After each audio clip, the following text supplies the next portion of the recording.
Artículo 160. Responsabilidad de los administradores. Los administradores responden en forma ilimitada y solidaria frente a la persona jurídica, sus miembros y terceros, por los daños causados por su culpa en el ejercicio o con ocasión de sus funciones, por acción u omisión. 1. Introducción. Es paradójico que, siendo los administradores órganos de la sociedad, resulten responsables de sus actos funcionales. En efecto, por la teoría del órgano, lo lógico es que los actos ejecutados por aquellos se imputen directamente a la persona jurídica. Sin embargo, como bien explica la doctrina, la teoría orgánica no descarta la responsabilidad personal de los directivos frente a la sociedad, sus socios o terceros. El elemento psicológico que la persona física aporta al órgano de la sociedad que integra constituye el fundamento de la responsabilidad personal de los administradores por los comportamientos dañinos de su actuación funcional. A todo evento, podrá verificarse una responsabilidad coexistente entre integrantes del órgano de administración y la sociedad administrada.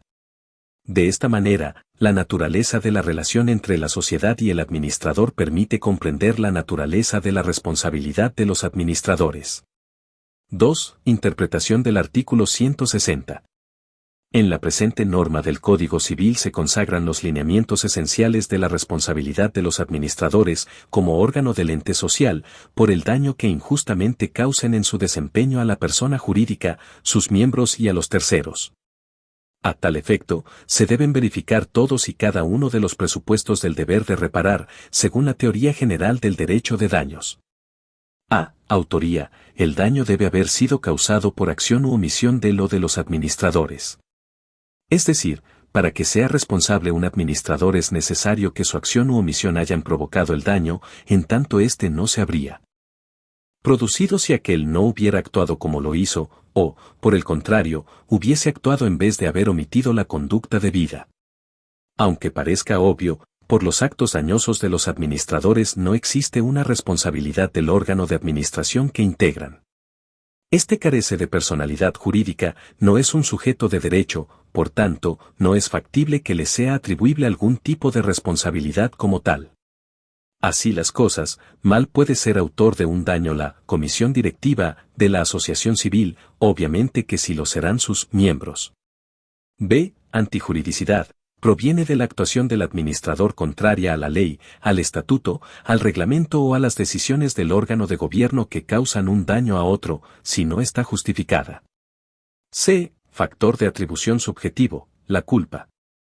Como se trata, fundamentalmente, de una actividad reglada por el estatuto, la culpa del administrador se configurará normalmente como consecuencia de la inobservancia de las diligencias prescriptas por la ley o el estatuto para la actividad reglada desplegada, administración del ente social, lo que configura uno de los rostros de la culpa, inobservancia de los reglamentos o deberes a su cargo, impericia en la profesión, Argentina artículo 1724 del Código Civil y artículo 84, Código Penal.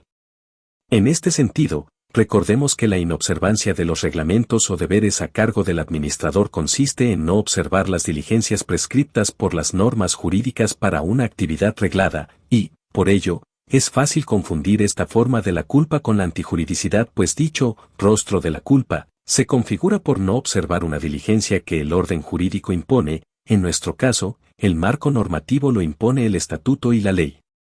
D. Relación de causalidad. Es necesario que, según el curso natural y ordinario de las cosas, exista cierta vinculación entre la conducta del administrador y el daño. En otras palabras, hay que acreditar que la acción u omisión del administrador aparece como causa adecuada del daño según las reglas de la experiencia y razonables criterios de probabilidad y habitualidad, artículo 1726 del Código Civil.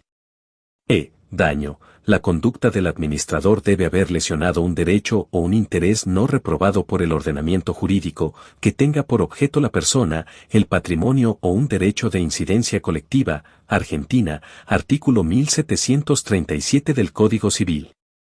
El daño, para responsabilizar a los administradores como administradores y ante la persona jurídica, sus miembros o terceros, debe haber sido causado en ejercicio o en ocasión de sus funciones. Ejercicio de la función, implica el desarrollo de los actos previstos en el estatuto.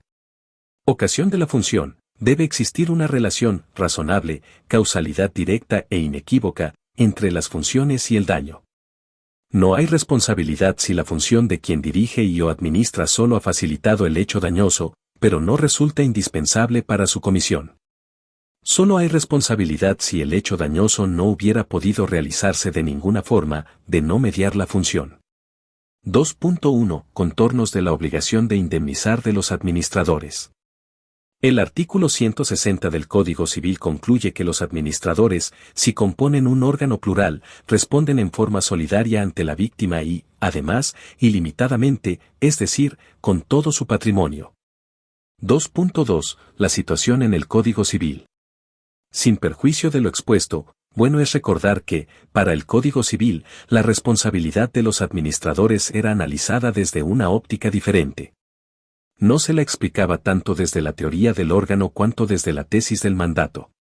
Sin embargo, la doctrina, con posterioridad, tal como lo indicamos en el comentario al artículo 159 del Código Civil, fue fundamentando dicha responsabilidad.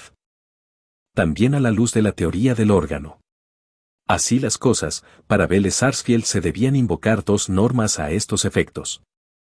Artículo 36. Se reputan actos de las personas jurídicas los de sus representantes legales, siempre que no excedan los límites de su ministerio. En lo que excedieren, solo producirán efecto respecto de los mandatarios. Artículo 37. Si los poderes de los mandatarios no hubiesen sido expresamente designados en los respectivos estatutos o en los instrumentos que los autoricen, la validez de los actos será regida por las reglas del mandato. Por lo tanto, si los poderes de los mandatarios no hubiesen sido expresamente designados en los respectivos estatutos o en los instrumentos que los autoricen, la teoría del mandato nos decía que el acto era nulo y que existía, además, una acción contra el representante, siempre que el tercero desconociera la extensión de los poderes. Artículos 1931, 1935, 1936 y cons. Código Civil. 2.3. Administración societaria. Desde otro punto de vista, tratándose de una sociedad comercial, hoy Ley General de Sociedades 19.550, conforme la nueva terminología, el régimen de representación está reglado en el artículo 58 de dicha ley, según las pautas que se exponen a continuación, que sirven también de marco normativo para el resto de las personas jurídicas, a fin de determinar cuándo el administrador desorbita su actuación. A. El administrador o el representante que de acuerdo con el contrato o por disposición de la ley tenga la representación de la sociedad, obliga a ésta por todos los actos que no sean notoriamente extraños al objeto social. B. Este régimen se aplica aún en infracción de la organización plural, si se tratare de obligaciones contraídas mediante títulos valores, por contratos entre ausentes, de adhesión o concluidos mediante formularios, salvo cuando el tercero tuviere conocimiento efectivo de que el acto se celebra en infracción de la representación plural. C. Estas facultades legales de los administradores o representantes respecto de los terceros no afectan la validez interna de las restricciones contractuales y la responsabilidad por su infracción. 2.4. Responsabilidad de los administradores societarios.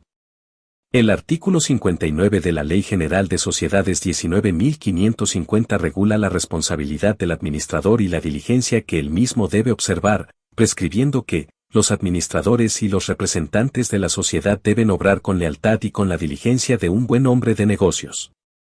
Los que faltaren a sus obligaciones son responsables, ilimitada y solidariamente, por los daños y perjuicios que resultaren de su acción u omisión. Como podemos apreciar, para el ámbito societario, la actuación diligente del administrador es más exigente, desde que debe hacerlo como buen hombre de negocios, cartabono parámetro que no menciona el artículo 160 del Código Civil y que, como veremos, tiene sus consecuencias jurídicas. El buen hombre de negocios, recordemos, supone que el deber de previsibilidad del administrador social se ve agravado por los conocimientos especiales que se requieren, y que se supone tiene, para su desempeño como tal. Es razonable apreciar, objetivamente, que el sujeto profesional está, o debe estar, dotado de conocimientos especiales que le hacen prever lo que el hombre medio no puede anticipar mentalmente.